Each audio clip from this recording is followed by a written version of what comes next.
I am tired of all these streaming apps. Oh my God, what's wrong now? $10 a month, $20 a month, and if you get the no ads plan, it's suddenly triple. Ugh, yeah, that hurts. I just want to listen to music without worrying about costs, shuffle it, hear surprises, pay less. You can. Wait, what? This. Oh, wow, I forgot this song even existed. What app is this? No app. That's 98.9 The Bull. That's called radio.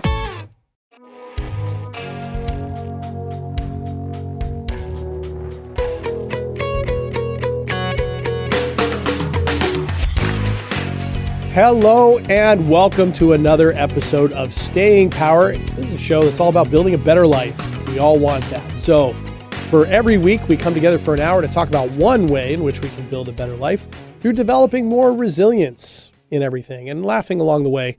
By we, I mean myself, JDK Winnikin, and across from me, as always, my lovely co-host, my business partner, my dear friend, so many things to me and to so many other people, Ashley Kniebel. Hi, Ashley. Hi. How's it going? It's going very well. Very good. Very good. It is Valentine's Day week. It is. That's right. In case all the things out there reminding you have not gotten your attention. Right. It's seemingly everywhere. And we are going to do a bit of a Valentine's themed episode today. A little bit. Yeah. Ashley had a good idea for one. And so this is going to be one of those days where Ashley's driving the bus. Oh kind of excited about that. But we're actually going to do things a little differently today. We're going to do right out of the gate our weekly segment where each of us takes 2 minutes to talk about something that happened in our week, what we've been learning from it, how it's been challenging us, and how we're developing resilience from it. Just so you know that we are practicing what we preach here on Staying Power. So this week it is 2 minutes of terror. Here we go.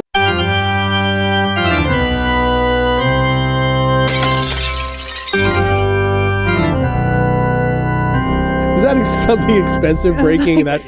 Yeah, there you go. 7 years of bad luck. The breaking of a heart. Our engineer just said. Oh no! Now we know how he feels. That's about very this Valentine's week. Day sentiment by Nathan, our engineer. Nice.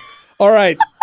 Okay, so even those 2 minutes of terror, we're laughing. I think this is good. All right. So Ashley, what was your terror from the past week? Oh my gosh, I am so tired of having to learn something new that I did not elect to learn. Oh no! I sound so salty, which I am. It just, for those who have been like listeners and followers over the last year, they've known my occupation, professional life has been just like very. You are in the health industry, which is hard. It's trying, and my particular office and whatnot has been like growing, and we're going through so many changes all over the board, and I have to be, because of my role, I have to be part of all of them, which is a blessing and a curse all in one go. Yeah, because you run the show. I'm a little ringmaster and of a circus. Oh no. Totally how it feels some days. Definitely my circus and my monkeys, or whatever that phrase is. But, but I love it. But there are certain times where I'm like, can we just rest for a bit? And I'm right in the middle of learning how to do like a new payroll system, which is really important because it's how people get paid. And that's a very, very valuable thing. And it needs to be right and correct and done in precision. And it's a whole new system. And so I'm learning it in like real time. So there's like deadlines, and it's stressful. And it's so interesting to feel that part of me that's so resistant to the learning that I'm just like, I don't even want to deal with it. I want to ignore it. It's the last thing I want to do every day. And I feel that. And so as we are honest on the show, I'm learning to reorient and like embrace it and like, no, you're learning something new. This is great. This is valuable. This is going to be helpful for you. Imagine how good it's going to feel when you totally know this inside and out. Right. But I'm definitely going through that slog right now of like, I have to learn something new. It's uncomfortable and I don't like not knowing things. Right. So yeah. So you're a little bit of an overload. A little bit. Okay. But that's okay. All right. That's a good terror. Okay. So mine is I continue, unfortunately, to keep battling illnesses. Yeah, you have. This has been happening quite a bit. Like the 800th week. Yeah, 800th week. Oh, it feels like it. It feels like it. Now, this most recent bout started a little over a week ago, and it was of all the times I've been sick in the last 7 or 8 months, this has been like the lowest impact, right? I feel good about that. Each one, my first one was a doozy. Like I was sick for so long. I'll remember that. Yeah, exactly. That went on for weeks. This one has been only a week and I'm feeling much better, but I've been really frustrated by this, right? And so to me, the terror is not so much being sick. It's more of a 2 minutes of struggle, like, because all the different pieces of this, and I think it's associated at first and foremost, listeners know I moonlight as a bartender a couple nights a week. I think it starts there because it's 2 nights a week where I'm up very, very late. My sleep schedule is a bit off. I'm also very front facing in a very active public place and a lot of germs coming in and out, fatigue, that type of thing. But I'm struggling and working to make sure I'm keeping my sleep in line, making good nutritional choices, making sure, the supplements I need that I'm getting, the self-care is good, the exercise is good, and it challenges a lot of that. So I know there's this cascading effect from all these other things, and it has me kind of feeling old on some level where I'm like, okay, so many different pieces I got to keep track of just to kind of keep myself at this baseline level of health. Now, I know to a certain degree there's some truth to that. There's some not truth to that. That's interesting. The struggle is just that it's tiring. And I'm tired of being sick. I don't like being sick. I'm not making a million stories out of it that it means I'm, my immunity's falling apart or whatever like that. It's just, I don't like being at my best. Right. And it makes it harder to do all the things that I like to do and show up the way I want to show up when I'm under the weather like this on a regular basis. It gets annoying. It gets old. Oh, it's annoying. You And this last one was just like all like head congestion. Like my face was just so packed full of garbage that I just couldn't get rid of it. It was just tough. That's awful. I know. And I tried to like find the bright side because I'd rather have that than like a really sore throat. Right? Or really bad. Really? Oh, yeah. Sore throats are the worst. Sore throats are the worst. I'd rather have the congestion. But nevertheless. I hate congestion. Do you? Yeah. That's the one you hate the most? Yeah. You'd rather have a sore throat? Yes. Really? Yeah. Wow. Not me. Not me. So Of course, if I have another week of my ears still popping at random moments, yeah. maybe I'll feel differently. But Sure. anyway, that's mine. Okay. Okay. All right. So there we go. Our 2 minutes of terror for this Our week. preferred illnesses. Okay. Yeah, right. Yeah, I just sound so old. Hang on. I need one of those pill carrier things, like, pill things like where I have my supplements and all that stuff. I just need all that laid out. Anyway, I've reached that stage of life. Oh, I still have a few years before I get there, but I'll start taking notes. You'll start taking notes on what it's like. Yeah, good idea. Observations from Yeah, you. exactly. Okay. All right. So this is Valentine's week. We It did is. tease it a little bit, Clearly Ashley. one of us dressed up. Well, I did too. You know what? It's okay if you're feeling a little gray about the holiday. It's So fine. if you can see my shirt on the stream, that's my Valentine shirt. It is? Sure. I like it. Sure. You're going to have to look at the stream to find out what it is. So anyway, but yeah, you look lovely. Nice shade of red. Thanks. Lovely jacket pattern, all Thank this you. kind of stuff. You know what? I don't wear this one very often. You should. It's And- nice. Well, thank you. It's nice. And red's a power color on you. It is. Yeah. But it's also a very emotionally stirring color, so I try not to wear it at work very often. Emotionally stirring. It is. It is. In medical you want to have on Blue. soft blues, Soft blues, yellows, and calmer, cooler tones. Yep. Not something like this. Welcoming Anyways, tones, I right. do like red. Okay. Very good. Anyway, Anyways. what's perfect for today? Oh, thanks. So Ashley, Yeah. why don't you tell everybody what we're going to do today? Because this is going to be fun. This is not like a lot of our normal episodes No. where we spend a lot of time kind of prepping up. What do we want to talk about? Where we want This to go? one was a little off the cuff. A little off the cuff. Go ahead, Ashley. When we were trying to figure out what we were going to talk about, because usually we have something that happens during the week that's inspiring and brings up a topic or whatnot. And this time when we got together to discuss, we didn't really have anything revolutionary that came to mind. And so then we're like, well, Valentine's Day is coming up, and we were bantering, and I'm like, well, what do you love and hate about love? And not necessarily the holiday, but love in general. And I say hate with a little bit of a joke on it, right? Because maybe some people really do. We do not hate love. No. We do enjoy love around here. But it just is kind of a funny thing because there's a lot that centers around the topic of love. And it doesn't necessarily mean romantic love. Right. It can be unconditional agape love. It can be Yes. love of friendship and just love and adoration of people or, certain things or whatnot. So appreciation of nature and beauty. Yeah. Right? All those things. Yeah, because we looked into this a year ago. We did an episode Episode 62, by the way, if you want to go back and find it wherever you get your podcasts. Rinds, Yeah. right? Love Can Be Pork Rinds is the Yes. name of the episode. Yes. And you'll have to listen to it to find out the context of that statement. But nevertheless, we talked a little bit about what it can be. And so you can go look at that. It's not available on our YouTube channel. We started doing video after we did that episode. But you can find it on Spotify, Apple Podcasts, wherever you get your podcasts. So in some ways, what I like about this is kind of going at it from a different angle. Sure. All right. So what is it that you want to know? Like loving and hating about love. Where do you want to start? Let's start with one half of that coin because, let's just put some organizational into this. Let's start about what we love about love. What we love about love. Okay. Kick us off. What do I love about love? Well, or do you have a question to ask me? Like I said, we're kind of... What are your thoughts on love? What are my thoughts on love? That it is absolutely a core part of our being to give it out and to receive it. Yet our experiences and our anxieties and our fears can sometimes get in the way of either one of those. And that is probably, whether we know it or not, probably one of the primary sources of our frustrations and difficulties in life in general, is the degree to which we struggle or work to either give it out or receive it. I think that's generally universal. Certainly true in my case, right? It can certainly be that way. Sometimes, not all the time. Sometimes, not all the time. That's my initial thought on love. It's a vital part of who we are. We had a really interesting little snippet of our conversation when we were discussing this about how love and care and adoration for people can really transcend over a period of time. Oh, yes. And You wanted me to talk about that? I mean, just to bring it up, we mentioned there was a couple movies that we spoke about, and obviously The Notebook is one that's kind of The Notebook. Oh yeah, comes to mind, right?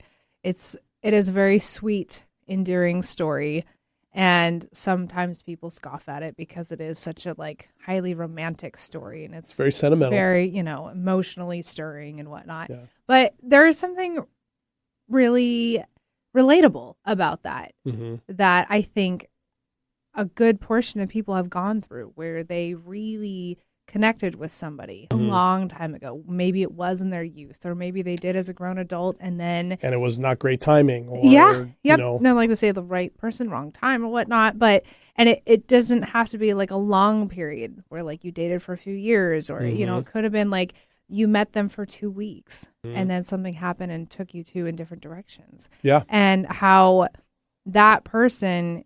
This is just fascinating to me, that person can still mean something of high value to you. Yeah. Even if they're not involved in your day-to-day, your week-to-week interaction at all. Yep. You may go years without speaking to them. Yep. And then you can see them again, and it's like it never stopped. No matter how much time has passed. Yeah. And that movie hits on some other things without spoiling it. It hits on things like really loving somebody through the most difficult things in their life, even the end of their life, right? I mean, there's so many elements to that. And, I will say in that film, nobody's acting really perfectly, right? Right? It's all, you're seeing the rough sides of people in that, right? As well. Okay. So yeah, that's one. The other movie, which I think, and I'm going to stand on this. I think this is the best expression of love in cinema that I've ever seen, even though it's not what we would call a love story movie. Interstellar. Oh, great right? movie. Christopher Nolan's film movie with Matthew McConaughey is the best illustration, description, exploration of that kind of deep love that I've ever seen on screen. It is absolutely majestic, but you got to stay through the whole film to get it. And it's a long movie, and it's covering a lot of different stuff. It's also one of the most scientifically accurate films ever made, as it turns out. Oh. It's dealing with black holes and time, wormholes and, theory of relativity. It's amazing. And yet it's actually a story about love in the end. And in this case, it's the love of a parent for a child, but also there's a romantic element with some other ones. And there's a great scene in there where Anne Hathaway talks about her character is looking for this man that she's loved for her whole life, who's may or may not be alive somewhere out there in the universe. And she talks about love being the only thing that human beings engage in or appreciate that transcends time and space. That when somebody dies, we don't stop loving them, right? We don't stop remembering them. We don't stop looking back on their life and appreciating what they give. So time the time of their time here has ended. So it transcends that, and it transcends space because they continue to live on, period, in people's memories and people's actions, that type of thing. To me, that is what, and the scenes in that. There's recently a person on social media I follow who's like discovering a lot of these movies for the first time. Oh. And she's made quite a following It's for not herself. me. Yeah, it's not Ashley. But she did all the Star Wars movies and loved those, and she's done the Lord of the Rings movies now. But the number one movie that people were recommending to her followers, which is now in the millions, was Interstellar. And so she films herself watching these movies. Interstellar just wrecked her. Just completely wrecked her. I mean, and it's amazing. But yes, that kind of thing. I think that a movie like that illustrates to what degree love can literally be, without putting too fine a point on it, a heartbeat for us, right? Something that measures life and kind of keeps us moving, applied to ourselves, applied to other people, like you said, romantic, platonic, parental, whatever the case may be. Well, there's a point to that also, that interesting how you say that a person's memory lives on with us, and I think that speaks volumes to what kind of impression that you leave with people, and how you treat people, and how you make people feel. Because, think about like wherever you're at in life, how many years ago did you have people who were like leading characters and roles in your life that are no longer in existence in your current life? Yeah. And how did you leave that? Did you treat them well? Did you give them love? Did you do anything that if you're still living in their memories now, how does that look? Yeah. And obviously people will like create their own impression of you. They will decide what kind of character you are in their story. Sure. But I think it's just a little reminder to people, like, to make sure that you, as best as you can in any given moment, to choose well. Yeah. To leave a good impression with people, to treat them in a way that is kind and love first. Especially in this day and age now, many people don't choose love anymore. It's true. And it's a good idea always to lead with a little bit of love. Absolutely. I love that. I had a friend of mine not too long ago gave me what was one of the most sincere and appreciated compliments that I've ever received.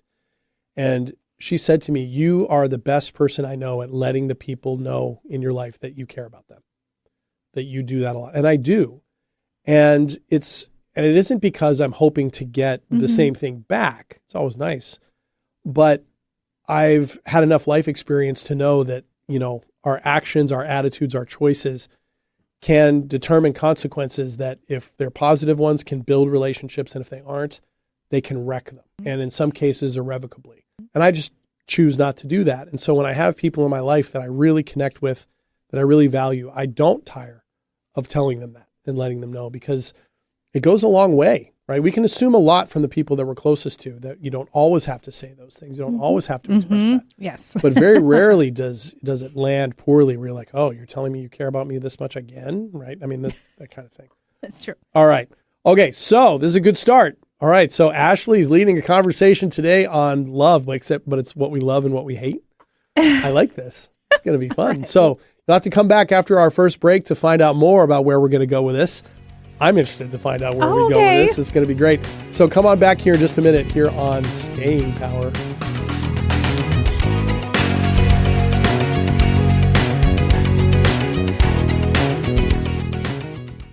My roommate Taylor lost her mom and just a few weeks later went through a really bad breakup. She kept a gun for protection, and I just couldn't let something preventable happen. I pressed pause. I filed a firearm restraining order to temporarily remove the gun. It wasn't easy for Taylor, but she got the help she needed. By temporarily removing a gun, a firearm restraining order gives a person in crisis time to heal. Visit illinois.gov/pause to heal. Brought to you by the Illinois Department of Public Health, Brady, and the Ad Council. Don't ask me to talk. There's a lot of talk out there. Political talk, sports talk, girl talk, trash talk, and so on. But there's only one, Don't Ask Me to Talk, helmed by conversational off-roaders and podcast pals Eric Ryder and Stacey Heller. They follow every tangent they encounter, from cultural blind spots to their infamous weekly Wheelo topics. Listen wherever you listen to your fave podcasts. Subscribe and share too. Or tune in every Saturday at 3 p.m. or Tuesday at 4 p.m. on KKNW. Want to be part of the tapestry of talk on 1150 KKNW? Check out the Be a Star section on 1150kknw.com. Welcome back to Staying Power. JD here with Ashley. Hello. It is our Valentine's Day Our love episode. But we don't mean to make it sound sing-songy. It's not. It's actually what we love and hate about love. Yeah. Which I think is a really interesting angle to take. So we've talked about what we love about it. Well, Is there more? There's always more. But I think you were touching something on the very end before we went to break, and about how, like most people never tire of being like, oh, you're telling me again that you love me, that type of thing. I think loving and caring and showing adoration for whoever it might be, whether it's a significant other, a friend, or hopefully whoever's on the receiving end is okay with it. No stalker vibes, but gotta make sure it's like agreed. Yeah. But informed consent on all parties. Right? Yes. But it's something that you can always do and pay into, and it's going to create a positive outcome usually. Into it. I like that. It's always something worthwhile depositing into. Mm-hmm. It's like the actions and the efforts probably will not go unnoticed. They will have an effect. You can always do it, and whoever's on the receiving side is probably going to enjoy and appreciate it or feel some type of good way. Yeah. Because of it. It's like always at our disposal too. And sometimes, especially if you're in like a longer term relationship or whatnot, or even a longer term friendship, you kind of forget to take those leaps and strides of like somehow showing appreciation and care. Mm-hmm. And when you do, it's like, oh my gosh, like huge. It shouldn't take a Hallmarky holiday to remind people to do that. Like these are things you want to do throughout the whole year from time to time. Yeah. And when was the last time that somebody did something and it made you feel so special and so seen and appreciated, and it was out of the blue and it was really impactful? And it's like, we all have the opportunity to do that all the time for somebody, for anybody. That's a really great point. Sorry, I cut you off. No, you're good. Okay. You just saying seeing somebody, you equated that with an act of love. And I think that's absolutely true. No matter who it is. It could be somebody you have a really established relationship with. It could be somebody new. It could be somebody that's an acquaintance. But if you're seen and appreciated, I think our bodies respond to that and our brains respond to that as an act of love. Mm-hmm. First thing that comes to mind is something that happened the other night for me at the pub. Oh. When and it was really interesting. I was sitting there and I'm just doing my thing, and I've grown to really enjoy the job. I feel like I'm confident in the job, and I just try and stay steady, right? In the whole thing, and not get too wrapped up one way or the other in how things are going. These couple regulars were sitting at the bar, guys that I know. I genuinely enjoy them. We have good conversations. And one of them, they were talking about lots of different things, but they started talking about all the different people that work at the pub. And, I work with great people there. That's nice, right? One of them says to me, the thing, JD, I love about you is you're just like this calm baseline.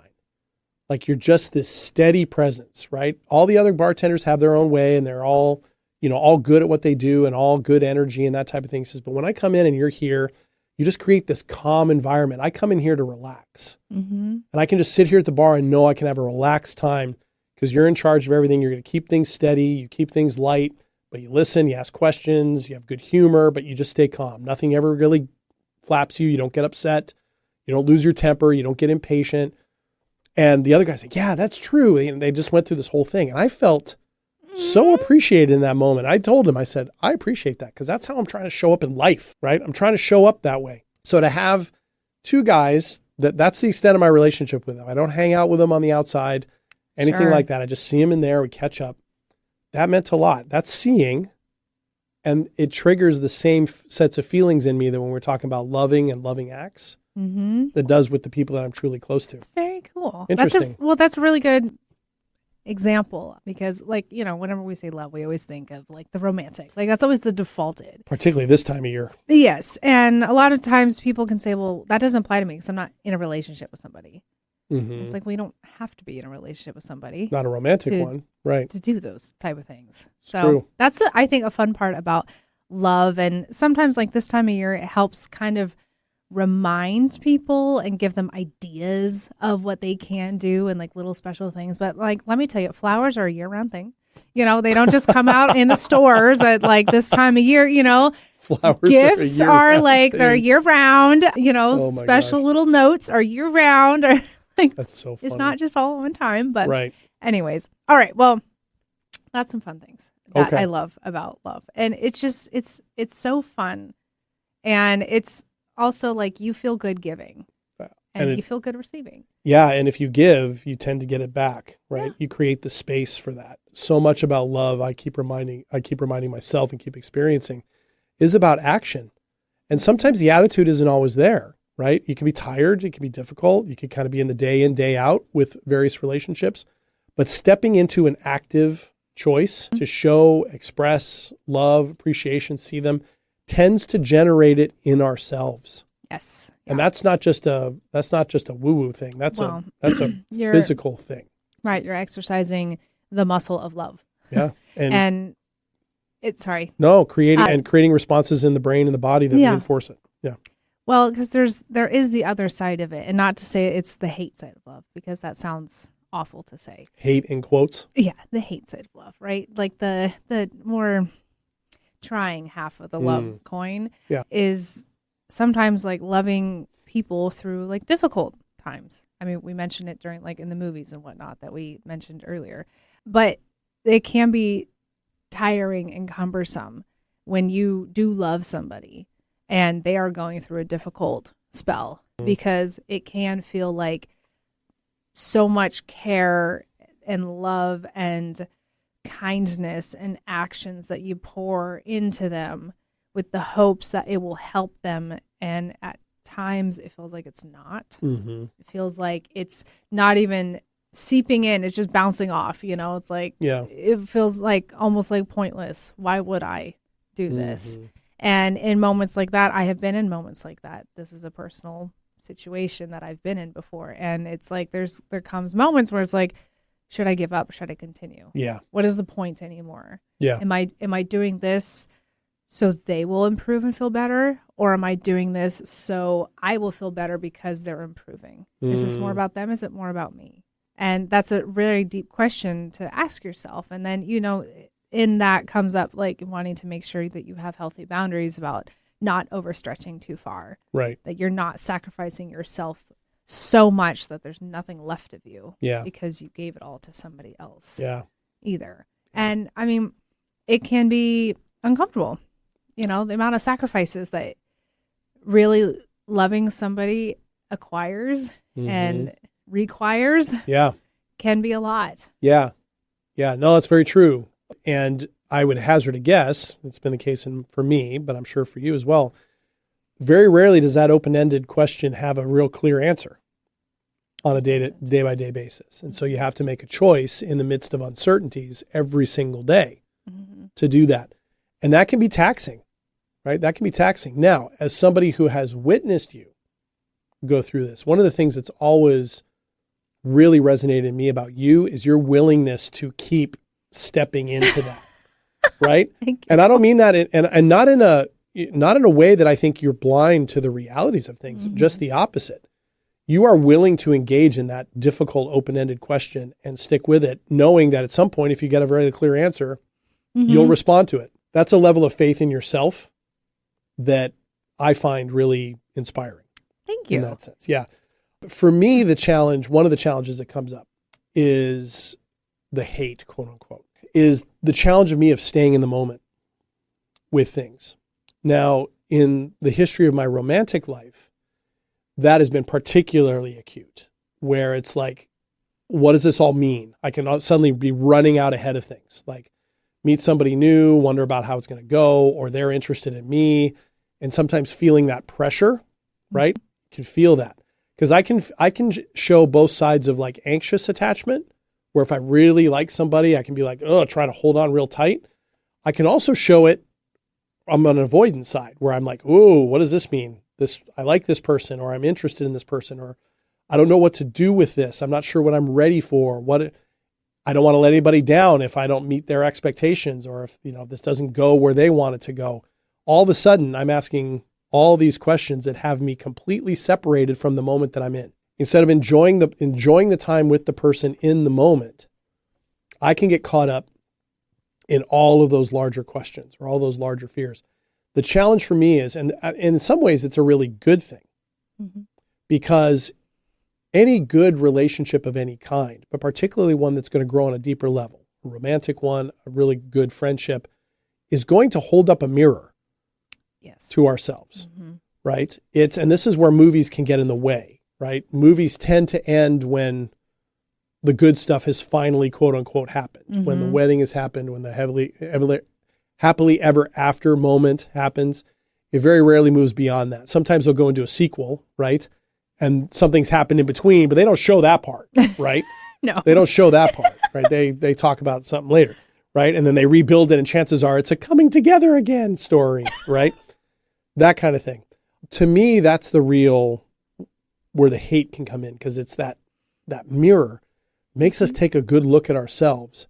And depending on what it is, it can feel exhausting, right? I had to go through the experience of recognizing that my discomfort that I can get when someone is really expressing affection for me, that it kicks up anxiety. I had to really take a look at, okay, what is it about yourself that you don't like, that you can't hold on to this? Oh, interesting. That you can't take this. I've had to look at that and I go, oh, whoa. And some of it I've recognized has been continued effects of the really difficult past I created for myself and for other people once upon a time, that is almost 15 years in the past, still has an effect on some level, on a core level that I'm not always conscious about, but it takes those conscious reminders for me to go, oh, okay, that's still a thing, right? I'm still holding myself in check, or I'm still having difficulty responding to that effectively.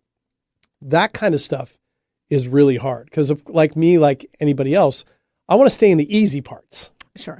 I want to stay in the easy parts. That part is easy. Another difficult one, a hate thing, is when somebody, like you said, is going through something terrible and you can't really help other than just sit in the space. You talked about somebody going through difficulties in their own life. It could be mental illness. It could be just life in general. For me, the last few years, grief has been a big one. Having dear, dear friends going through horrible loss and sitting with that, on one hand, knowing the people that they're grieving. And so having my own grief over that, and then recognizing that they need me to just be there, and knowing that there's not more I can do than that. I have this tendency to want to make things better, to want to help improve things. And I try the best I can, but you can't do anything about that.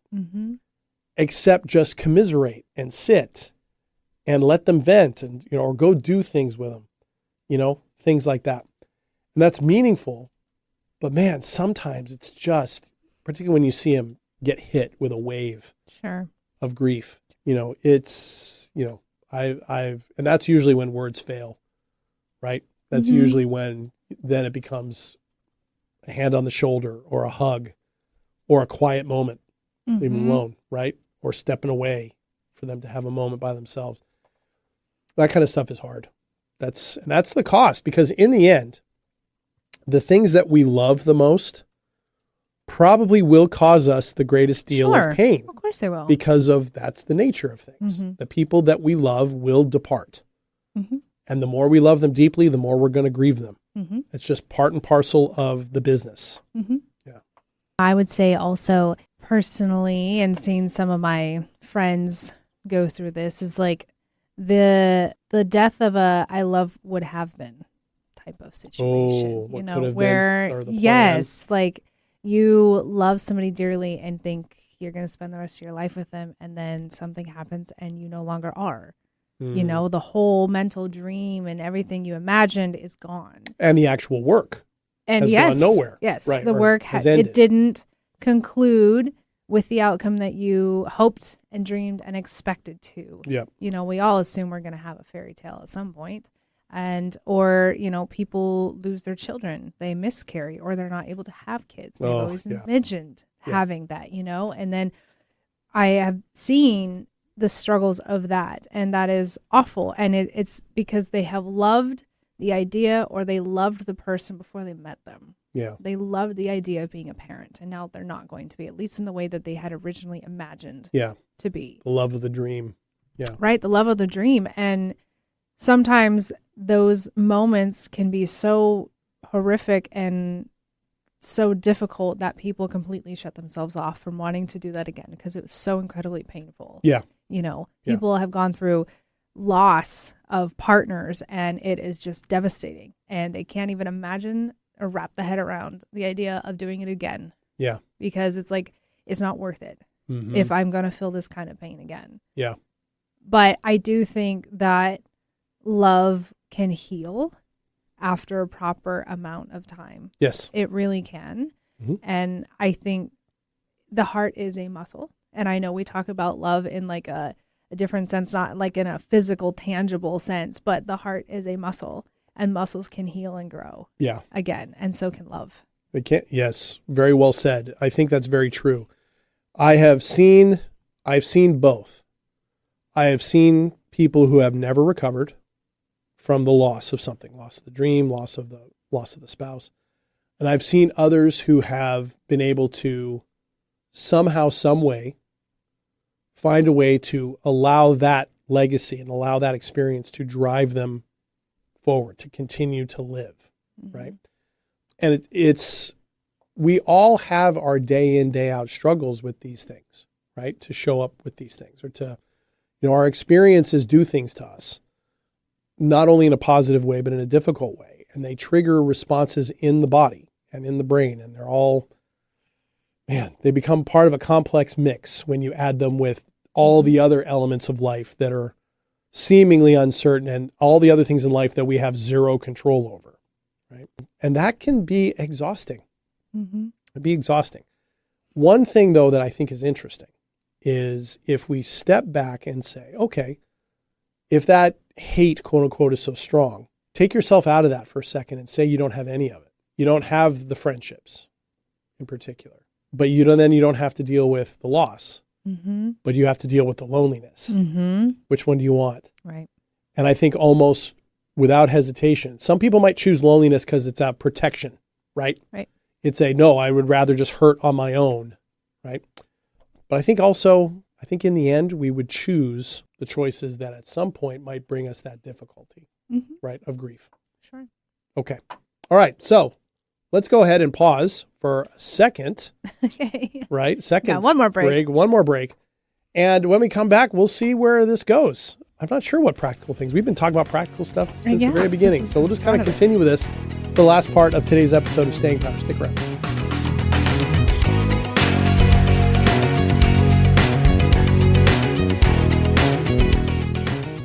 "14 years in prison for killing a young woman. A 15-year sentence for a crash that caused 3 deaths. 12 and a half years for killing a child and critically injuring her mother. All true stories, all caused by marijuana-impaired drivers. No matter what you tell yourself, if you feel different, you drive different. So, if you're high, just don't drive." Brought to you by NHTSA and the Ad Council. Hello, I'm Chris Erdman. Every Wednesday at 8 a.m. on KKNW, I sit down with inspiring entrepreneurs, creative minds, and game changers to uncover the real stories behind their business. On my show, Made of More, we explore the challenges that they've overcome, the breakthroughs that they've celebrated, and the mindset that drives them forward. If you're ready to unlock your full entrepreneurial potential, Made of More is the show for you, because here we know you are made of more. Every Wednesday at 8 a.m. on KKNW. Smart Talk for Smart People. Alternative Talk 1150 a.m. Welcome back to Staying Power. JD here with Ashley. Hi. And it's our Valentine's Day episode. Ashley is more accurately dressed for the occasion than I am. But nevertheless, we've been talking about the love and the hate of love, right? And there's both. And I think what I appreciate about this conversation, Ashley, is we're acknowledging what a quintessentially human thing we are talking about when we talk about with love. It brings joys. It brings challenges. It brings great moments. It brings, difficult moments of loss, of grief, change, all these things. And yet we seemingly seek all the different forms of love out, whether we know we do or not. This time of year, everybody's seemingly focused on romantic, right?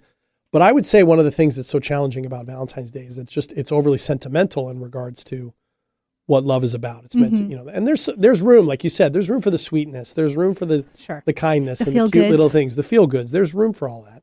And there's absolutely nothing that says it has to be that way for you, right? Holidays, and I say this as somebody who has struggled with them in the past, holidays are all what we assign them to be. Yes. In the end. Now, that's an easy thing to say, simple thing to say. It can be difficult in practice when we're getting all these social messages about what a holiday is supposed to bring. But it is in the end what we make it. So, people are doing different things. What was the one you were telling me about?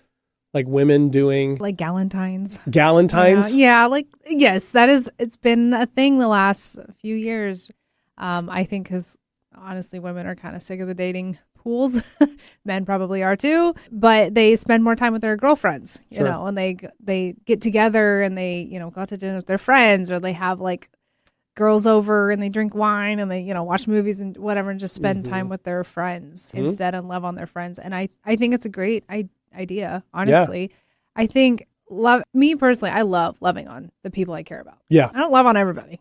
I don't have time for that. That's certainly true. And not everyone is deserving of it. Just saying.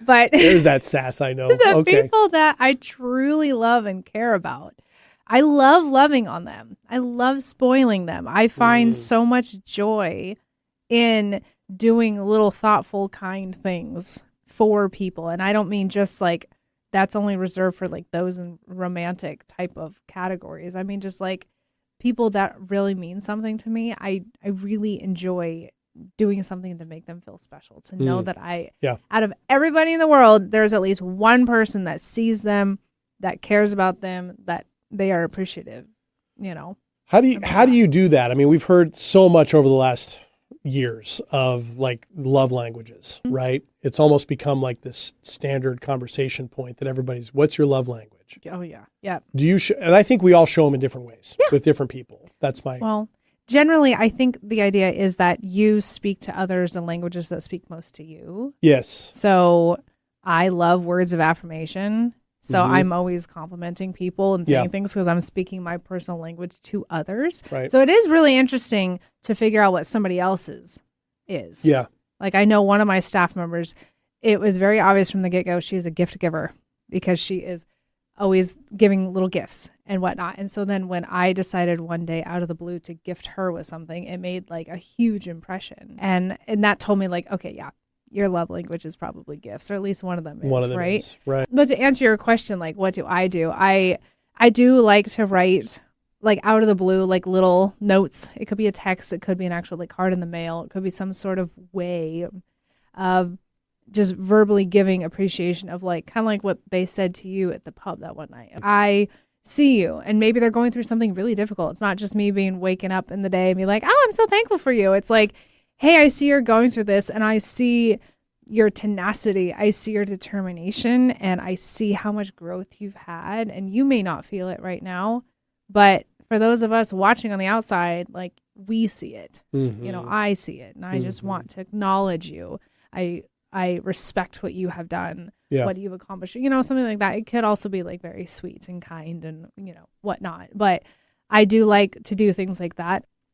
I do like giving gifts. I feel like I struggle giving gifts because gifts not one of my languages. But, when you find the item that you're like, this will mean something to the person. Maybe it's tied to an inside joke. Maybe it's just their favorite whatever. Yeah. It's thoughtful. Yeah. So much of our world now is me, only thinking about me. I matter more than anything or anybody or whatever. So it's so interesting how when you step outside of that and treat somebody else in a different way, how impactful it is. Which is great and sad at the same time. Sure. Yeah, I think words of affirmation are big for me as well. I try to do those a lot. And those do have an effect on me. Gift giving is more of a challenge for me. With certain people, I really love to do it. right? And those tend to be the people that I've known the longest, right? And things like that.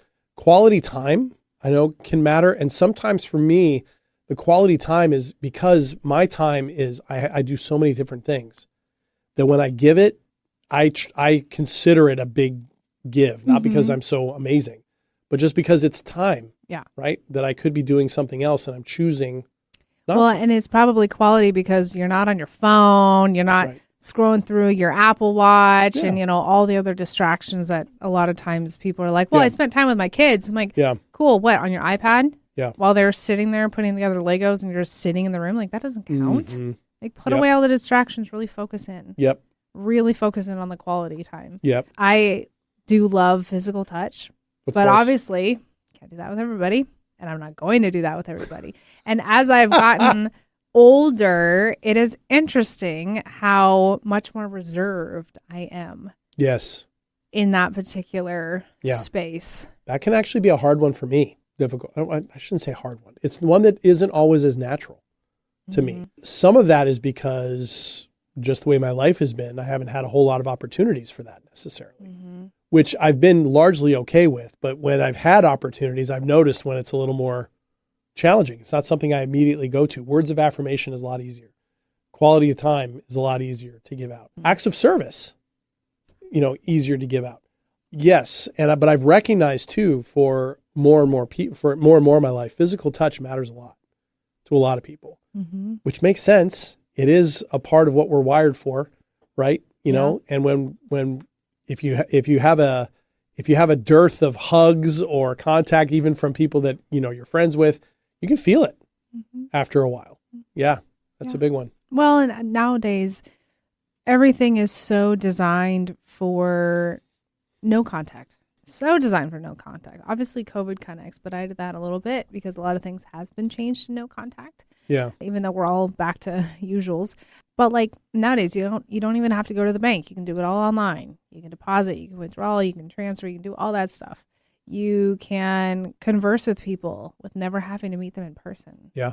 You can order all your groceries online, have them delivered to your door. Any food. You don't even have to leave your house anymore. Yeah. And it just goes to show, I think, that so much of our life is now tuned out from physical interaction with people. Yeah. That when somebody actually tunes into it, it really makes a difference. It does. It can also be something, and I worry about this with, I work with a lot of younger clients, younger male clients in coaching, and I'm not sure they can name you what their languages are. Like, I don't even think they know. What is it? Is it words of affirmation? Is it physical touch? Is it acts of service? Is it, any of those things? I don't think they necessarily know. Interesting. Yeah. And it's because, COVID's part of it, right? And all of that and no contact and the way technology has changed things. But it is something that they're aware that they're anxious about these things, but they don't know exactly why, and that is something that I have concerns about because we all are designed for interaction. We're designed to need contact, right? I mean, and connection. And this is a thought for people who are listening and tuning in. When was the last time that you hugged somebody for longer than like 5 or 7 seconds? Like where you really embraced somebody for a longer period of time, where it's like you are non-verbally communicating that I care. Or that you matter, or that, I want to be close to you for whatever, and people, I think, depending on who it is, right? There's some people you're like, no, wait, that's not happening. But usually you pull away because you're like, okay, well, that was enough for me. Now I'm getting uncomfortable. It's like, why is it uncomfortable? I mean, like I said, depending on the person, depending on what you've gone through in your own physical life and whatnot. But there is something about extended embrace. There is, and there's actually some science behind it. We knew that was coming. You got all antsy in your chair over there. If you want to really break through on something like that, 20 seconds. A 20-second hug will actually activate the sympathetic system in each person's body, and you'll soften into it, right? And more, because it goes beyond just that, hey, how are you doing, as nice as those are. And we're talking about the two-handed hugs, not the side hugs. Yeah. Right? Which we all do, and are appropriate and are okay and nice little reminders, nice little tap. But if you're really wanting to connect with somebody, a 20-second hug can melt their defenses, right? And that is true. And I've tried that before with people, and it works. Yeah. It works where they may pull away, and I'll be like, nope, I'm not pulling away yet. Yeah. I'm so happy to see you. Right? There is one person I guess I've met them, like I got to know them like within the last year or so. And I don't see them very often. I don't know them very well. I know them through other people, but I see them from time to time. And they're from Texas, and they are very like strong huggers. Big and hugs. this is a gentleman. He's very kind and he's very respectable. But since the first time I've ever met him, it is a huge 2-armed, very strong bear hug. I see you. How's it going, Ashley? So nice to see you today. And it's so genuine and it's so funny. It's like that every time. And there is something about it when I know I'm going to see them. You almost like look forward to it. Yeah. You know? And it just, because it just is like, it makes you feel so good. Yeah. Like, oh my gosh, they're so excited to see me. Yes. Or they care. Yeah. And this person does, like, we don't know each other that well, but they've just always been that way. And it's just funny because they're like one person that sticks out in my mind. And why does it stand out? Because of that.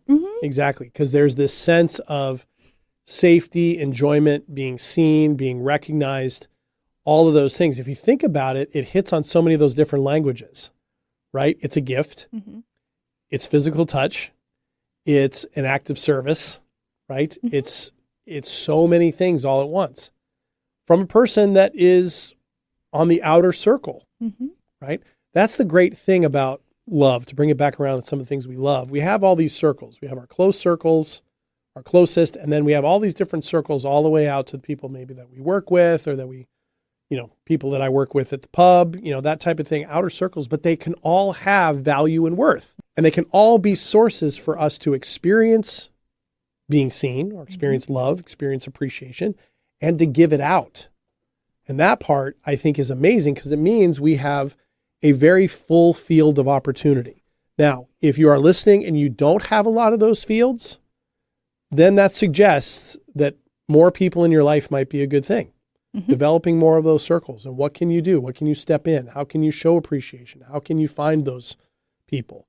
And find them in physical capacities, not through some online gaming system or, connecting just only on social media. As, I suppose that's better than nothing on some level, but. Well, it's a start. It's a start. Right. Right. But there is something to be said about like going and doing things in person. You go to spin class. I go to jiu-jitsu. I feel like I'm hugging people all the time at jiu-jitsu because of the nature of the sport. Yes. In a way. You're hugging them and then slamming them to the floor. Yeah. It's a hug with intention. Good to see you slam. I like that. That's funny. Okay.